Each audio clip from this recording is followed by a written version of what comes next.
My name's Dean Roger Ray, and today I'm looking at something about David Raymond Amos. And usually I go over this stuff and my mind wanders and drifts as this guy just goes over so much stuff. Um, it's very difficult to comprehend, but I did find something very interesting. This is some kind of radio show David Amos went on. David Raymond Amos, this guy has been through a lot. Our government, United States government, USSA, United Socialist States of America, has tried to put our guest tonight in Guantanamo Bay. He's got a lot to tell. He's a major whistleblower.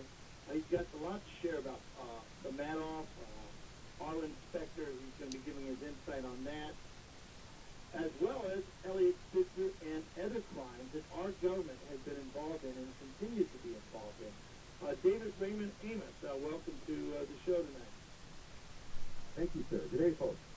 Now, David, tell us a little background about who is David Raymond Amos before we get started. Who is Mr. David? Well, David Amos is just a guy, nobody special.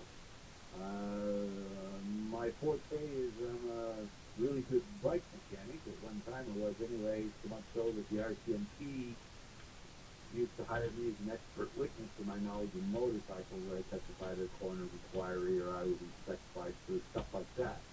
I'm a bike mechanic. Years later, I wound up married to a nice... Okay, and I'm gonna leave it at that. That he was a okay. What was that again? He was a professional what? And I'm a proud father of two Yankees, although I'm a very proud Canadian. It shouldn't make me Anyway, just rewind this YouTube tape. But anyway, I gotta hear that again. Recorded live. And we're speaking with David Raymond Amos. This guy has been through a lot. Our government, United States government, USSA, United Socialist States of America, has tried to put our guest tonight in Guantanamo Bay. He's got a lot to tell. He's a major whistleblower. He's got a lot to share about the Madoff, Arlen Specter. He's going to be giving his insight on that, as well as Elliot Spitzer and other crimes that our government has been involved in and continues to be involved in. David Raymond Amos, welcome to the show tonight. Thank you, sir. Good day, folks. Now, David, tell us a little background about who is David Raymond Amos before we get started. Who is Mr. David?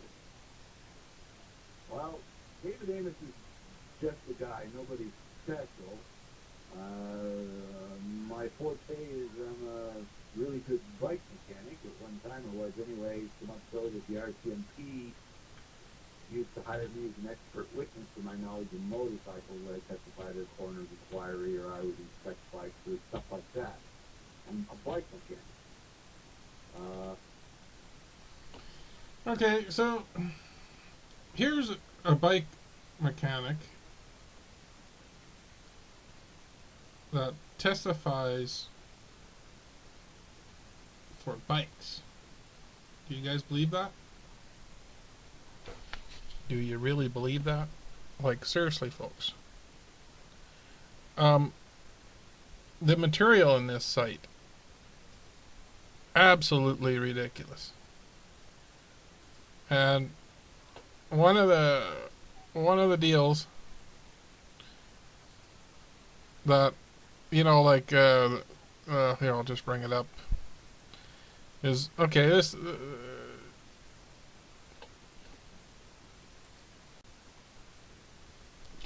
hello, I'm Dean Roger Ray, and I would like to talk about David Raymond Amos and his connection with H.A. Now, here's a guy that It says the Hells Angels Motorcycle Club (HAMC) is a worldwide 1% motor gang whose members typically ride Harley-Davidson motorcycles in the United States and Canada. The Hells Angels are incorporated as the Hells Angels Motorcycle Corporation. Their primary motto is, "When we do right, no one remembers. When we do wrong, no one forgets." Both the Federal Bureau of Investigation and Criminal Intelligence Service in Canada classify the Angels as one of the big four outlaw motorcycle clubs contending violence, drug dealing, trafficking, extortion, and, all the other stuff. But here's the history. The history of the Hells Angels is shrouded in mystery and controversy, due in part by the various individuals being solely attributed to founding, and due part to very strict code of secrecy. Okay, basically, in this history, the name Hells Angels was believed to be inspired by the common historical use in World War I, World War II squadrons. Okay. Now, where Hells Angels originally came from was Freemasonry, because Freemasonry is the #1 military club fraternity in the United States, and best way to look that up would be to go to Bing.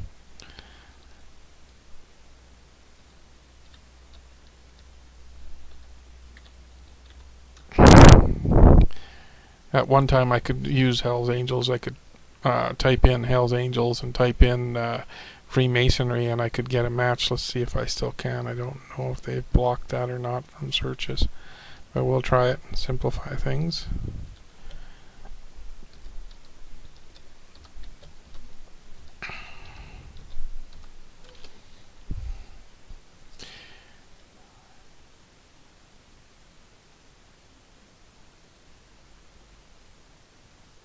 Okay, basically what Freemasonry, how Freemasonry links to the basic Illuminati is that anything the RCMP can't do, like super dirty work, or the spy agencies can't do, they rely on the organized crime to take care of it. Much the same as the mafia comes from Propaganda 2 Lodge, right?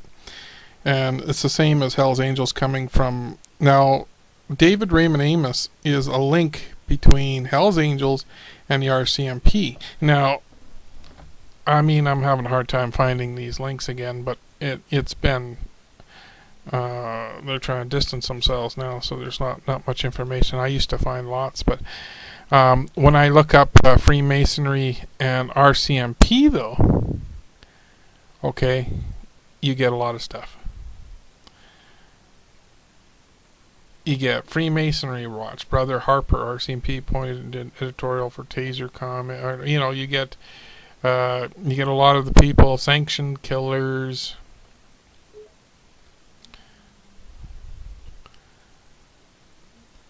RCMP have been aiding a known group of killers to avoid justice for many years in Canada. These killers were later identified as being confidential protected police informants. Police have gone to great lengths to protect their informants from prosecution and aggressively obstruct the victims' families from having any recourse to justice, as well as functioning as police agents above the law, in certain cases licensed to kill.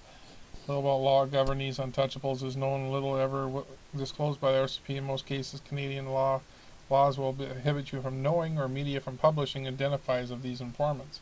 One is known number of these informants constantly being increased. So